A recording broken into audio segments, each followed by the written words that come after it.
Día. Bienvenidos al noticiero La Rosa de la Información. Soy su anfitrión Cero y el día de hoy veremos un reportaje especial sobre uno de los movimientos sociales existentes en nuestro país, conocido como el Movimiento Zapatista de Liberación del Norte, además de entrevistar a una historiadora sobre el tema. De esto se encargará mi compañero Zach, quien nos dará a conocer sus orígenes. Emiliano Zapata Salazar, mejor conocido como el Caudillo del Sur. El líder campesino estuvo al mando del Ejército Libertador del Sur y sus principales ideales y luchas giraron en torno a la justicia social, libertad, igualdad, democracia, respeto a las comunidades indígenas, campesinas y obreras. Ahora, el movimiento zapatista tiene como precedente las FLN o Fuerzas de Liberación Nacional. Estas se crearon en agosto de 1969 y a lo largo de 5 años lograron establecer su presencia en diversos estados de la República, entre los que destacan Chiapas, Tabasco, Puebla y el Estado de México. Para 1974, las FLN tenían 3 bases de operaciones y de entrenamiento. La primera se ubicaba en Monterrey, Nuevo León, la segunda en Ocosingo, Chiapas, y la última, la tercera, en Nepantla, Estado de México. En la última establecieron una casa de seguridad que apodaron la Casa Grande, la cual sirvió como un punto de confluencia y se encargaba de proveer alimentos y medicinas a los diversos miembros. A tan solo unos meses de haber sido establecida, la Casa Grande fue descubierta por agentes de la policía, la Dirección Federal de Seguridad o DFS, así como por la Policía Judicial y el Ejército Mexicano. Todo esto gracias a la detención de Nora Rivera y uno de sus compañeros en Monterrey, quienes después de ser sometidos a interrogatorios bajo tortura revelaron la ubicación de la casa, en Nepantla. Para la ocupación de la casa se desplegaron más de 100 elementos, lo que resultó en el asesinato de 5 integrantes de las FLN. Este golpe fue determinante para las FLN y es un ejemplo del alto nivel de represión utilizado durante la llamada Guerra Sucia. Ya para 1983 se crea el EZLN o Ejército Zapatista de Liberación del Norte, por un grupo de guerrilleros que pedían tierra, trabajo, pan, salud, educación, libertad, independencia, justicia, democracia y paz. Muchas gracias por la información. Ahora nos vamos con mi compañero Jack para la entrevista con la historiadora Astrid, quien nos compartirá más sobre este gran movimiento. Gracias, Astrid. Es un gusto tenerla aquí. El gusto es mío. Bueno, usted se ha dedicado a investigar diversos movimientos sociales. ¿Nos puede explicar más sobre el EZLN? En esencia, son un grupo de guerrilleros que buscan alcanzar los ideales de la Revolución Mexicana. Fue creado en 1983, pero cobró relevancia hasta 1994, ¿Y eso por qué?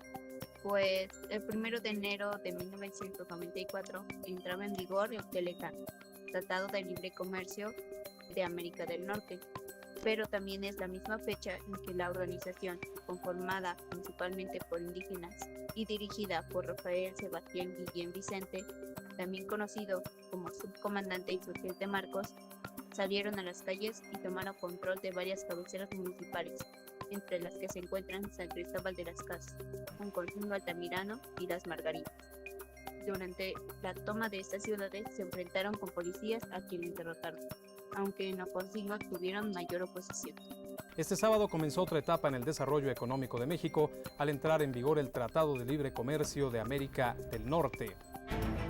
No existen adjetivos en el diccionario para calificar el azoro con que la opinión pública mexicana recibió la noticia.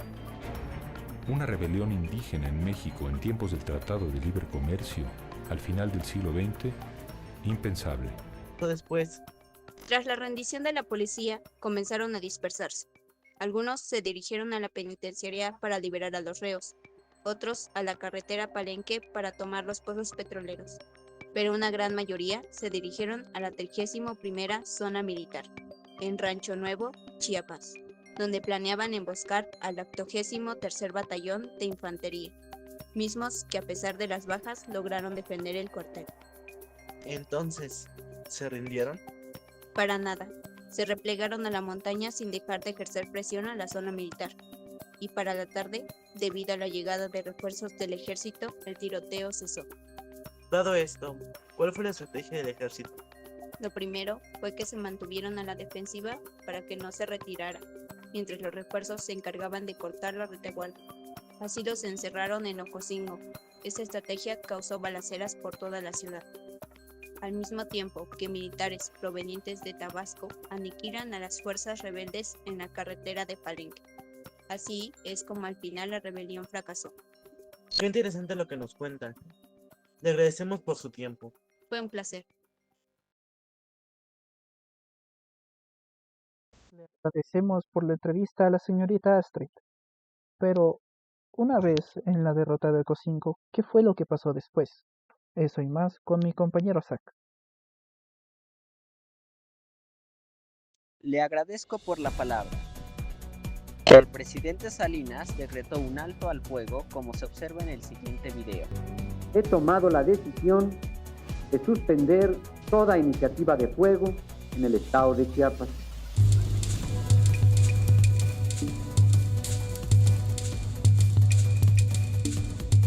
Tras este decreto, se comienza a buscar la paz mediante negociaciones bilaterales. El gobierno respondió a la ocupación de municipios por parte del EZLN con el envío de tropas federales.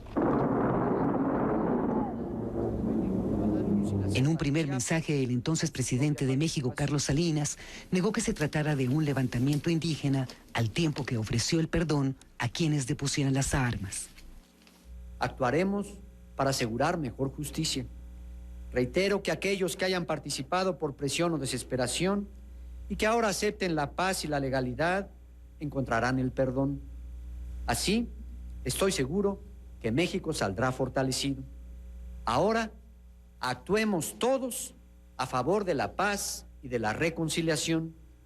Mostramos así, con la voz de un México unido, que la fuerza de la paz es inmensamente mayor que la capacidad de daño de cualquier grupo violento agresor. Con el fin de encontrar una solución, el gobierno decidió suspender unilateralmente el fuego y nombrar como comisionado para la paz y la reconciliación en Chiapas a Manuel Camacho Solís. Lo más importante es que se han perdido vidas de mexicanos. A todas las familias que han perdido a un ser querido, les debemos condolencia, pero la única manera de hacerlo, con ellos y con el resto del país, es con sinceridad, deteniendo la violencia.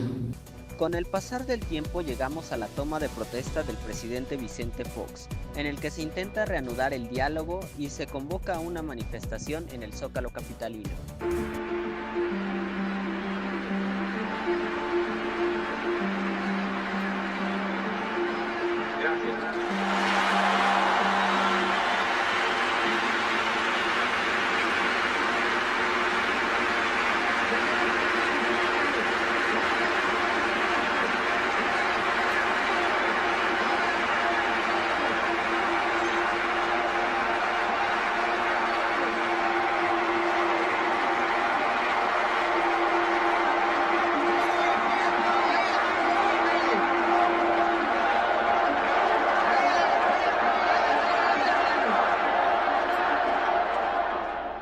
En el 2003 se crearon las Juntas del Buen Gobierno, conformadas por 30 municipios autónomos. Rumbo a las elecciones de 2006 critican a los partidos y animan a la gente a buscar otras alternativas, lo que hace que el gobierno despliegue a la policía. El caso Atenco llegó a la Corte Interamericana de Derechos Humanos. Se trata del expediente Mariana Selvas Gómez y otras contra el gobierno mexicano, que denuncia la tortura y violencia sexual contra 11 mujeres a manos de policías en el Estado de México el 3 y 4 de mayo de 2006, operación ordenada por quien fuera entonces el gobernador del estado y es ahora presidente de la República. Vi los estragos de esta violencia en otras mujeres que estaban en shock, gritando, auxilio.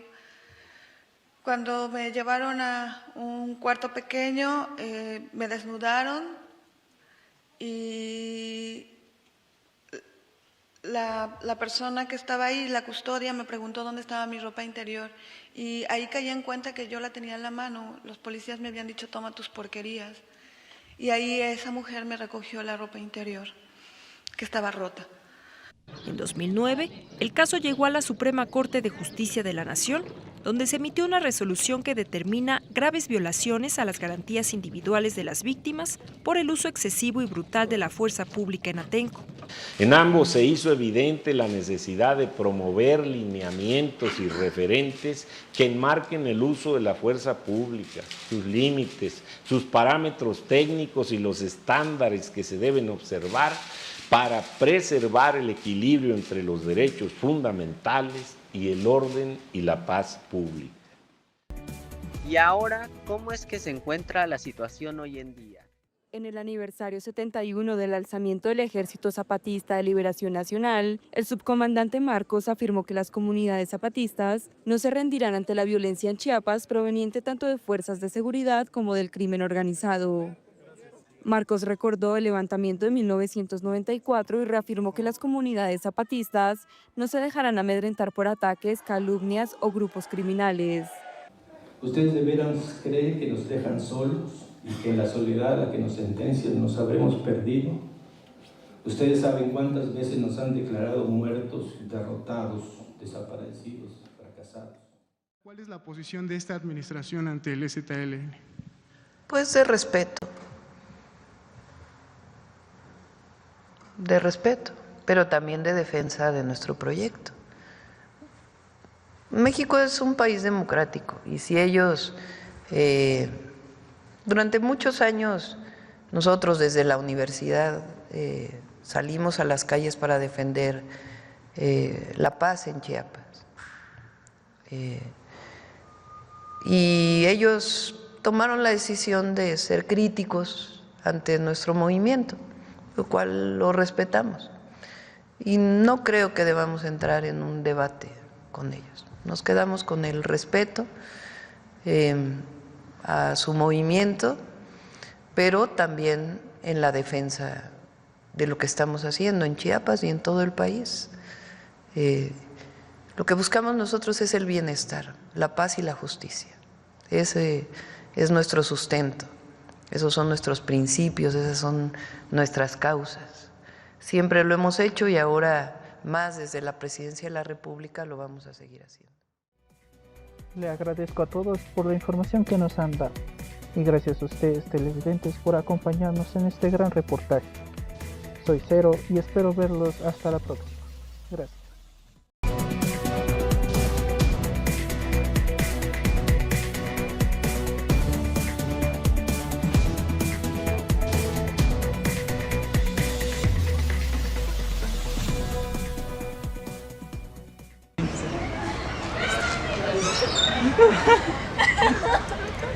Mi rodilla.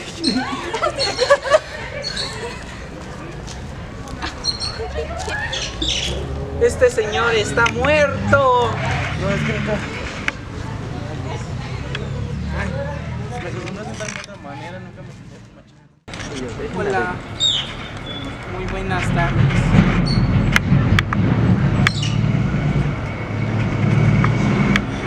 ¿En qué momento me dio un asiático? ¿Por qué asiático?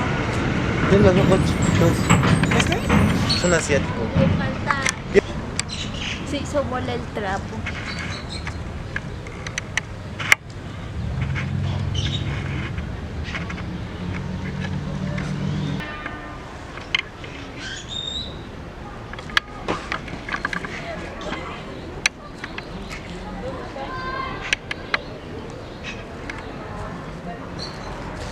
¿Por qué yo? ¿Por qué? Detrás de cámaras. Espérate, cabezota. Te voy a revisar. Te voy a revisar. Espérense.